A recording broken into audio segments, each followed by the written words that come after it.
Today we're going to take a look at graphing linear inequalities and absolute value inequalities. So this takes two things that we already know about and lets us combine them together.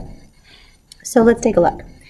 In our first example, we see an inequality and it's in standard form. And many of us prefer to graph from y equals mx plus b form. So let's start by solving that inequality for y. So we have 2x minus 3y is greater than or equal to 9. We're going to start by subtracting 2x from each side. So negative 3y is greater than or equal to negative 2x plus 9. Next, we're going to divide both sides by negative 3. And we're going to remind ourselves that when we divide by a negative, that inequality needs to flip. We'll also remember that a negative divided by a negative is always a positive. So this is 2/3 x. And that a positive divided by a negative is a negative. So that's minus 3. So now I can see that I'm going to start at negative 3 on my y-axis. And I'm going to go up 2 and to the right 3 to follow the slope of this line. I'm making sure to draw my points all the way across the grid.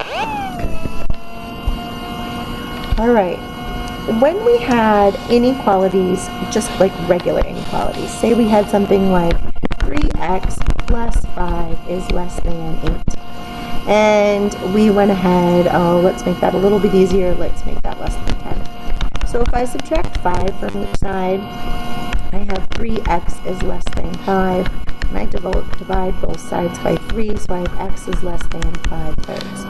When we were dealing with a number line, right, there's no y in this problem, just an x. I would take that number, 5/3, and put it on my number line. I'd put another number on my number line as a reference. And then because there was no or equal to under here, I would make an open circle. And then x's are less than, so in this particular problem, I would shade to the left. So we kind of had two things to consider. We had open versus closed, and that was having or equal to or not. And we shaded to the left or to the right because if you picture x's, they move to the left or to the right. Well, we have the same decisions when we're on the xy plane. Notice I do have an or equal to. So I can actually draw my line in as a solid line. If I didn't have the or equal to, and I would have made an open circle on a number line, I would make a dashed line on my grid to show that the points are not actually included. But now notice we're not talking about is x greater than or less than. We're talking about is y greater than or less than. And y is a vertical thing. So we think about where are we above the line or below the line. So y's are greater when we're above the line, so that's where I want to shade. So I need to make sure to shade everything on this graph that's above the line. Now it's really important that it's everything. So I'm making sure to go all the way to the limits of my grid and to shade everything that's above the line, but not to accidentally shade anything that's below my line, because the points below the line are not part of the solution. And just like we did when we were just graphing lines, we need to make sure to label. So I'm going to label 0, -3, and maybe 3, -1.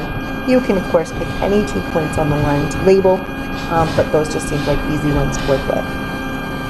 Our second example is x is greater than -2. Now, there's a couple of special things about this particular example.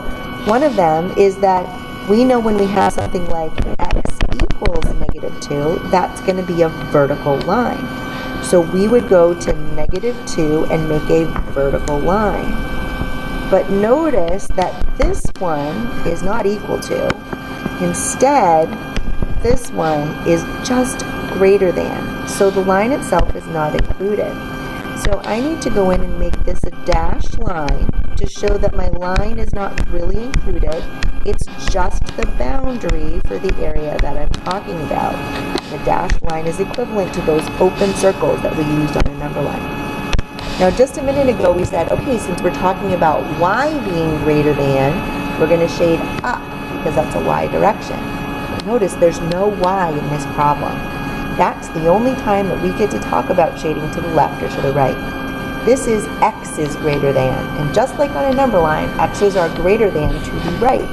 So we're going to shade everything to the right of this dashed line. So I'm going to make sure that I don't go at all to the left of the dashed line, but I'm going to shade all the way to the edge of my graph. So kind of put in my boundaries, and then I'm going to make sure to shade the whole region.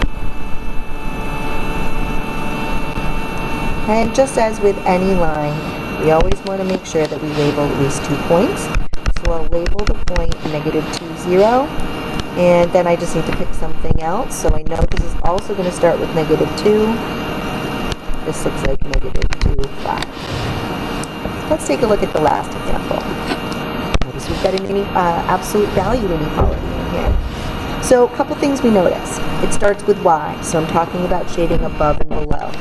And when I look at this symbol, I can see that we're going to shade below because it's a less than, and Y's get smaller as they go down. And I can see that the line is going to be dashed because there's no or equal to here. But then I say, but wait a minute, this isn't actually a line, it's an absolute value. We know that absolute values are V's that either open up or open down. Since we've got this negative here, I can see that this is a V that opens down. I can also see that there's a number in front of the absolute value, so I've got slopes of plus or minus 2. On one side it's going to be a positive 2, on the other side it's going to be a negative 2. I can see that there's a number both inside the absolute value and outside. That x minus 3 tells me that the vertex of this absolute value starts at positive 3. Remember, the x's always take the opposite sign. And my y value for my vertex is going to be at positive 1, because the y values do not take the opposite sign. So I'm going to go to the point 3, 1. And I'm going to follow my slope of 2. So down to the right, down 2 and over 1. And then down to the left, down 2 and over 1. Make sure to go all the way across the grid. I'm just going to make the line dashed because we planned ahead and saw that this line, sorry, having a little trouble erasing, that this line would be a dashed line.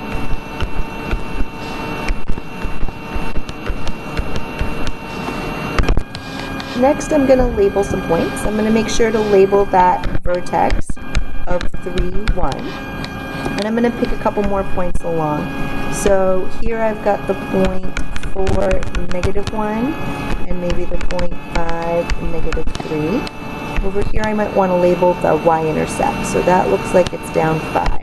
So 0, -5, and then I can really pick anything else I want. Let's go with -1, -7.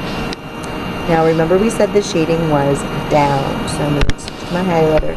I'm going to shade everything inside my graph that's underneath the absolute value.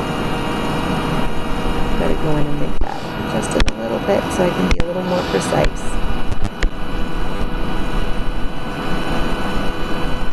Now be real careful with absolute values. Remember, we are shading below. It's not inside or outside. It's above or below. So I shaded below this particular absolute value graph.